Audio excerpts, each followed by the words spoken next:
Thank you for watching. This is Scott Wyden-Kivowitz, and I am going to talk to you about setting your passion free. In other words, breaking the rules of photography. So once you know what to do and what not to do, you can put the rules aside and explore your creative vision. What I mean is, you have to understand the rules of photography. You need to know what the rules are, the principles of photography, and once you know it, then you can break the rules. Put them down, just forget about them, have fun. So you need to leave your comfort zone, you need to take risks, break those boundaries, open doors, go nuts, or like Seth Godin says, poke the box, or try something new. Be sort of an entrepreneur of photography, whether you're starting a business or not. You're trying something that's out of the ordinary, that hasn't been tried before. You haven't tried before. It's new to you. So where are you? Where do you stand in the swarm of photographers? There's so many photographers on this planet. There's so many photographers in your neighborhood. So what are you doing different? What risks are you taking? What rules are you breaking?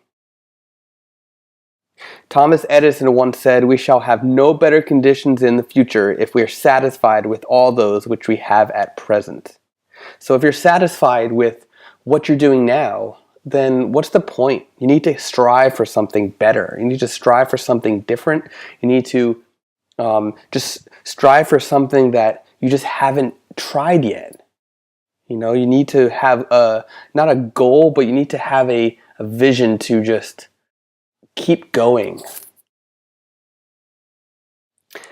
And then these photography rules, they exist for a reason, to act as a guideline of the photographic process.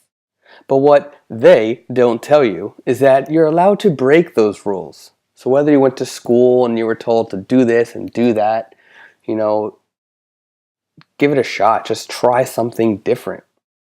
Darren Rouse of Digital Photography School, while you probably won't want to break these rules in every photograph that you take, breaking them can bring about some fairly spectacular results. And he's right. You're not going to want to break them every single time you pick up a camera and take a shot. You know, if you're doing a professional job, you're not going to want to break certain rules, but, you know, it's fun and it can produce pretty awesome results. So some of the rules, you've got rule of thirds, golden ratio, same thing sort of. You've got tack sharp, clean angles, low ISO, hold steady, fill the frame, follow the light meter, keep still, get down, move up, horizons level, avoid lens flare. You know, this list can go on and on. So just to give you an idea, keep it steady. Some photographers, like my friend John that you see in this photo, they throw their camera in the air and, you know, while the camera's in self-timer, they'll get a shot. And, you know, they don't know what it's going to be, but it could be something fun. And in fact, there's an entire Flickr group of people doing the same thing. And I don't recommend throwing your camera in the air, but, you know, people do it. And that's a definite rule breaker. Or macro. You don't need to photograph your typical flower with a macro lens. You know, your typical close-up shot, you don't need to do it with a macro lens. Try using a telephoto lens. This was actually shot with a Nikon 24-70. So it's a wide telephoto lens, and I did a close-up of a flower. Or how about this? Straight lines with macro. If the suit lines were perfectly straight and that pocket wasn't a little crinkled, it would be a boring photograph of a spy camera. But because it looks more like a human is wearing the coat, it looks more natural, it actually works a lot better. Bokeh, the fun blur that's behind, you know, your subject when you have the lens wide open. It's fun, but it can be overdone. You know, so try it. Choose a lens that has crazy bokeh and see what happens. Another example. Or focus. Not everything has to be in focus. Not everything has to be tack sharp. This was taken at a Ripley's, believe it or not, in one of those rooms where the You're on this still bridge, but the room itself is spinning around you and you feel like you're drunk. You know, you're very dizzy, you can't stand up straight. Walking across the bridge is not easy. But you know what? That is why you want to take the shot. You know, I was actually walking this. I had no tripod with me. They didn't allow tripods inside, so I had to handheld it. And it's completely blurry. Not one part of the photo is in focus, but it's a fun shot. Same here. Everything's blurry. There's really nothing in focus here, and it's still a fun shot to look at. You can just barely read the word police on the fender above the front wheel on the motorcycle. And you can see a person walking in the back, but it's not in focus at all. Or ISO. You know, I'm a big fan of bumping up the ISO when I have to. If I'm shooting a live band, I'd much rather bump up the ISO than use flash.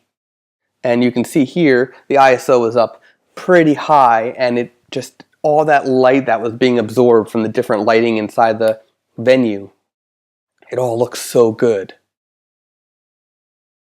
Here's another with an actual person in it. Look at the skin and the detail. Everything looks really good. The fingerprints on the guitar. All with natural light. Or I should say natural artificial light, because it wasn't my flash, it was just the venue's lights. Angles, sort of like I said with the macro on the suit, with the angles, same thing with people or with buildings. It doesn't have to be straight to be interesting. Just tilt that camera a little bit and it can really make a big difference in your photographs. Or horizontal lines. If this shot was completely horizontal to the point where it was a building at the top and the building at the bottom, it would be boring. But because it's got a diagonal, it looks really neat. Experiment with color. This photograph is actually taken in color. But because of the time of the year and the weather condition of when I photographed it, it actually looks like it's a black and white photo. But blown up 100%, you would actually see the browns in the trees. Go the opposite. Make it black and white. Make it look old and beat up and vintage. You're allowed to do it, so why not? Just have fun with it. Lightroom has and Photoshop have lens correction tools. I'm not sure if Aperture has it. I don't use Aperture. But why use it sometimes? This was taken with the Nikon 14-24 lens. It's an extremely wide lens, has some really intense curves, and it could be fixed in Lightroom and Photoshop. But why fix it? Right? It could make a really interesting photograph. Add sort of a 3D type feel to it, even though it's a 2D image. Or tilt shift. Tilt shift lenses are meant to correct lines, but why not add some unique perspective and create distortion from it? So this was taken at a diner in New Jersey, and I tilted up and down in order to create that cool sense of blur, you know, above and below the Americana name of the diner. Same thing with this bridge in New York. A little bit of tilt side by side, and it creates a cool tilt of the bridge. It actually looks like the cars might fall off the bridge. You know, sort of bending space and time. Negative space. Negative space is one of my favorite things.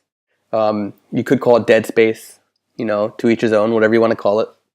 But it makes a photograph very minimal. I'm a big fan of minimal photographs. And, you know, all that dead space, it actually works for it. You know, and all it was is just exposing so the skies are blown out. You know, that's all you got to do.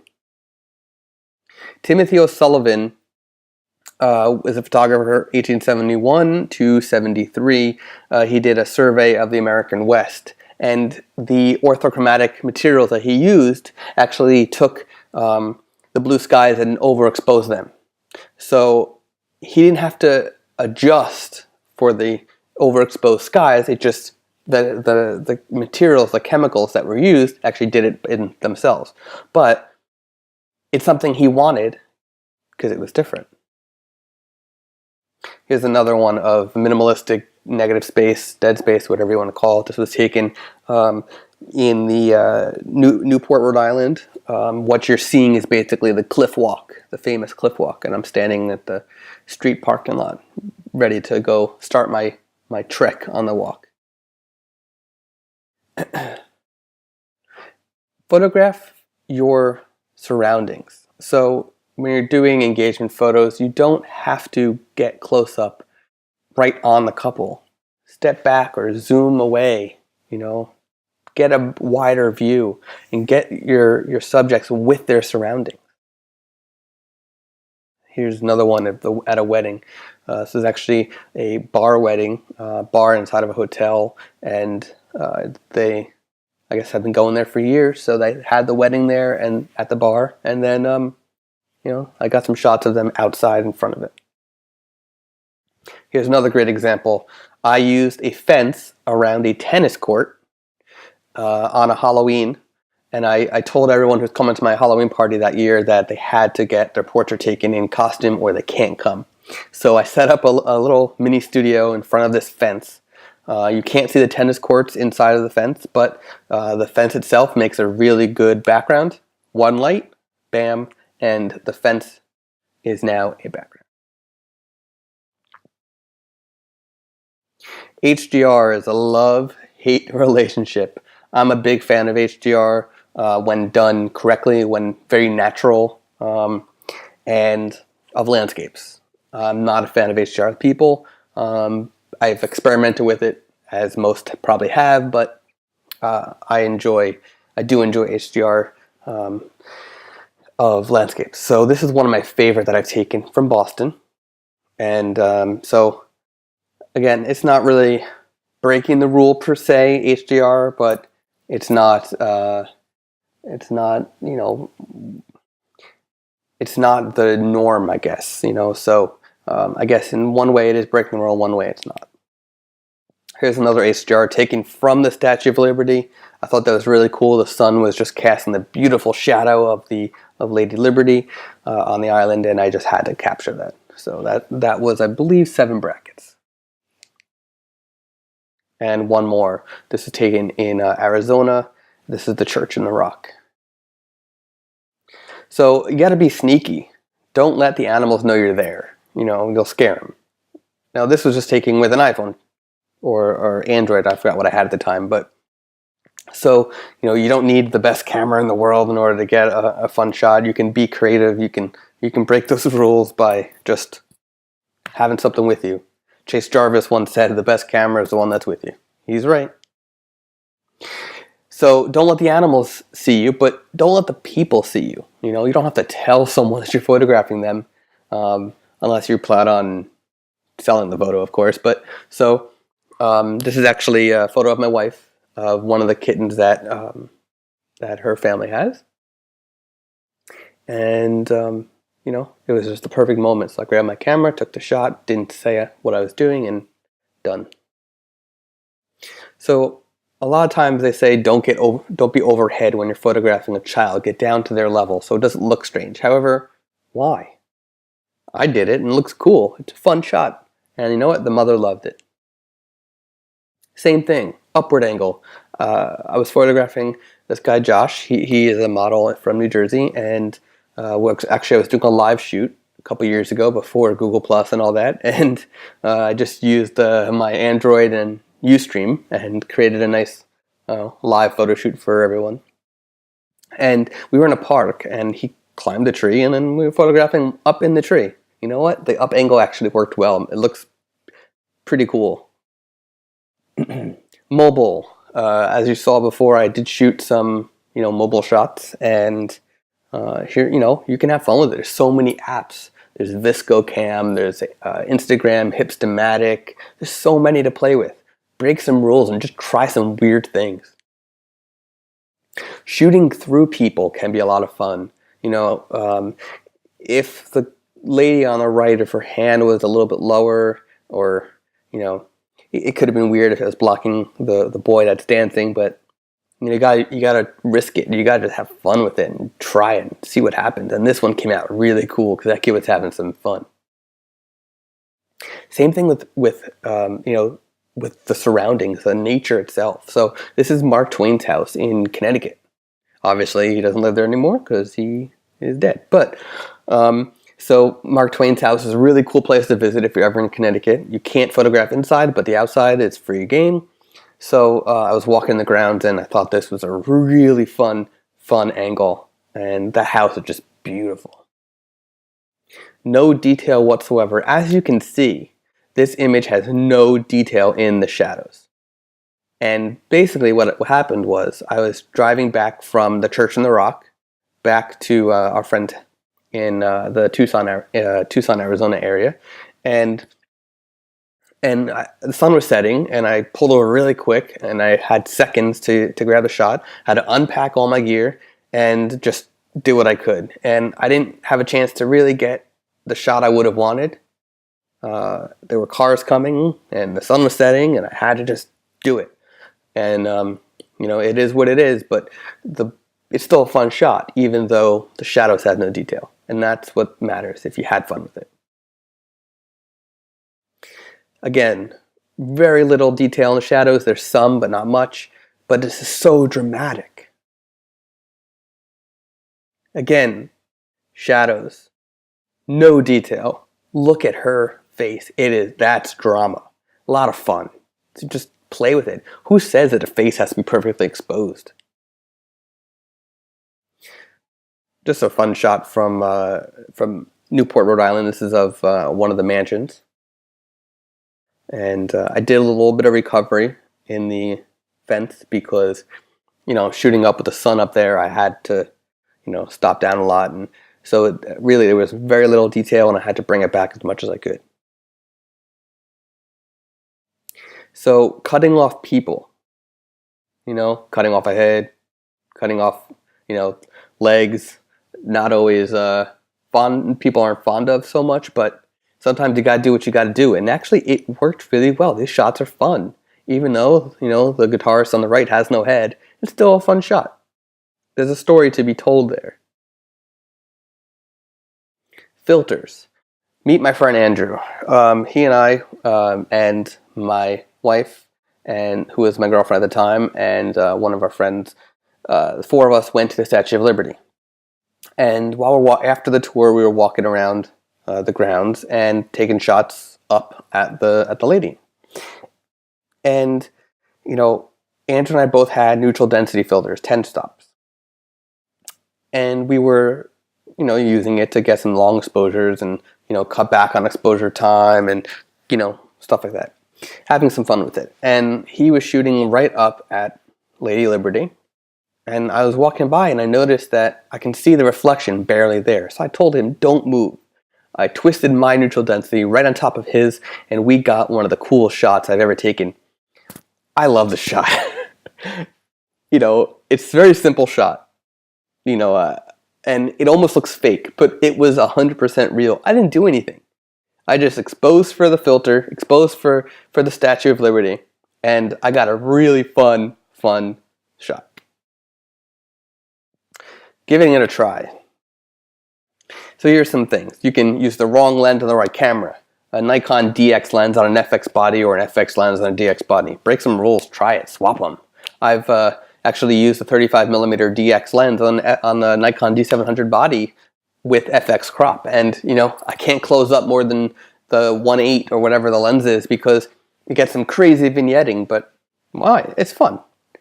Wrong lens for the right situation. Telephoto for macro. Tilt shift as a prime lens. Ever try that?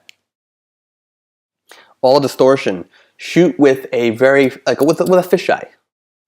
Shoot with a fisheye. And don't correct the distortion. Have fun with it. Upside down camera. Have you ever tried to shoot with your camera upside down? It's very strange, very awkward, but it's weird. You can get some cool stuff. Use a different eye. I'm a lefty, right? and I shoot with my left eye as the dominant eye. Some people shoot with the right eye as the dominant eye. Switch it. See what happens. You'll get some strange results, some fun results, and you'll have fun with it. Dead center. Photograph subjects smack dab in the center. Break that rule. See how it goes. All minimalistic. Go out and spend one entire photo walk shooting 100% minimalistic, lots of dead space, white space, negative space, whatever you want to call it. Some final thoughts. Be aggressive. Be kind. Experiment. Take risks. And most important, have fun doing it. Another shot from Newport. This is sort of the beginning of the cliff walk. So just to continue with the whole idea of setting your passion free, I crowdsourced the title of my presentation.